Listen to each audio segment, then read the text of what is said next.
Sa dami ng ating pinagdaanan, hindi natin lubos maakala na makakaabot tayo sa ganitong punto ng ating paglilingkod. Malapit na nating maabot ang wakas, ang dulo, ngunit hindi ibig sabihin nito ay dito na rin magwawakas ang ating paglilingkod. Tuloy-tuloy na paglilingkod ang ihahandog namin sa inyo.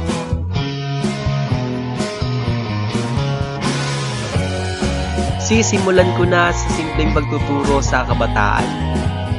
Oo, mahirap. Talagang napakahirap manghikayat ng isang kabataan. Nasusubok nito ang tiyaga at pagpupursigi ng isang lingkod na yan. Ngunit sa kabila ng pagsubok na ito pa rin ay ating nalampasan. Sa parteng ito ng ating paglalakbay, syempre hindi mawawala na meron tayong matututunan. Isa na dito ang isang pagiging mabuting kuya, mabuting ate sa mga kabataang ating tinuturuan.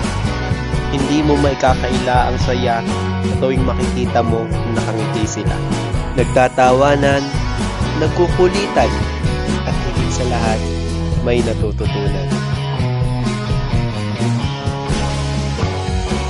Ang paglilingkod ay hindi lamang sa kabataan magagampanan, kundi magagampanan din ito sa pamamagitan ng pagsisilbi sa inyong pamayanan.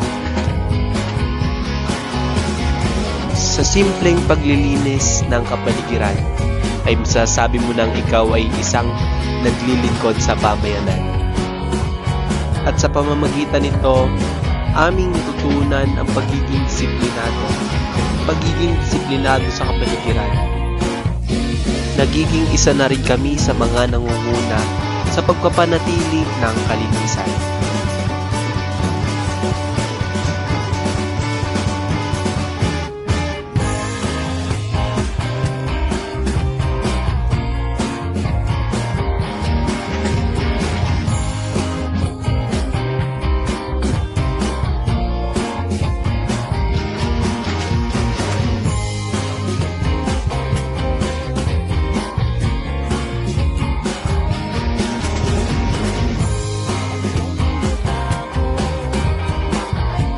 Isisingit na rin namin ang simpleng tulong namin sa aming barangay. Sa napakahusay na pamunuan ng aming pamayanan, nakikita namin na sa simpleng paglilinis lamang ng ibang pasalidad na kanilang ginagamit ay nasusuklian na namin ang magandang serbisyong kanilang ipinagkakaloob sa aming barangay. Narito pa ang aming ibang aktibidades sa iba't ibang barangay na aming sasakupan.